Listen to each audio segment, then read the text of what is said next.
Governor గారు ఒక quotation Swami Vivekananda చెప్పిన స్ఫూర్తిని తీసుకొచ్చారు. ఇది ఇక్కడుండే మనమే కాకుండా రాష్ట్రంలో ఉండే ప్రజానీకం మొత్తం, భారతీయులు మొత్తం కూడా ఆలోచించాల్సిన, ఇది ప్రపంచం కూడా ఆలోచించాల్సిన స్ఫూర్తిది. ఆయన రాసింది, మనం ఈ రోజున ఏ స్థితిలో ఉన్నామో దానికి మనమే బాధ్యులం.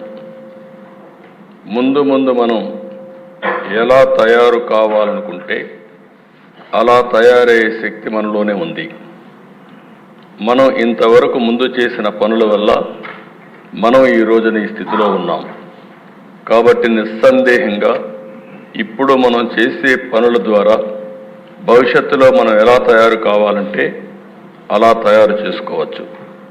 అందుచేత ఎలా పని చేయాలో మనం అర్థం చేసుకోవాలని స్వామి వివేకానంద గారు ఎప్పుడో చెప్పిన మాట మనకు, మన రాష్ట్రానికి కూడా వర్తిస్తుంది. దిశ ఇప్పుడే మిత్రులు పవన్ కళ్యాణ్ గారు చాలా స్పష్టంగా చెప్పారు. దిశ తెలుగు రాష్ట్రం, తెలుగు ప్రజానికం వివిధ సందర్భాల్లో అనేక ఇబ్బందులు పడ్డారు. మద్రాసులో ఉండేవాళ్ళం.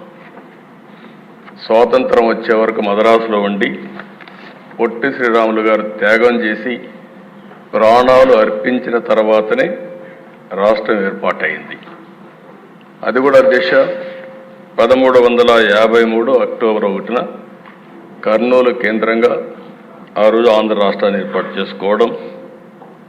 అదే మాదిరిగా ఆ రోజు ఆంధ్రప్రదేశ్ రాష్ట్రం, తెలంగాణ స్టేట్, హైదరాబాద్ స్టేట్ రెండూ కలిపి మొట్టమొదటిసారిగా భాషా ప్రయుక్త రాష్ట్రాలు ఏర్పాటు చేయాలి అనే ప్రగాఢమైనటువంటి ఆకాంక్షతో ఆ రోజు హైదరాబాద్ రాజధానిగా తెలుగు వాళ్ళందరూ కలవడం. ఇది భారతదేశ చరిత్రలో దిశ ఫస్ట్ టైం భాషా ప్రయుక్త రాష్ట్రం నాంది పలికింది ఇక్కడ. తర్వాత చాలా రాష్ట్రాలు వచ్చాయి. అదే సమయంలో దిశ మళ్ళీ 2014 2 రాష్ట్రాలు, తెలుగు రాష్ట్రాలు 2 రాష్ట్రాలుగా ఏర్పడ్డాయి. ఇవన్నీ చూస్తే ఎన్నిసార్లు ఒక పర్మనెంట్ అడ్రస్ లేకుండా మనం ఇబ్బంది పడ్డాము.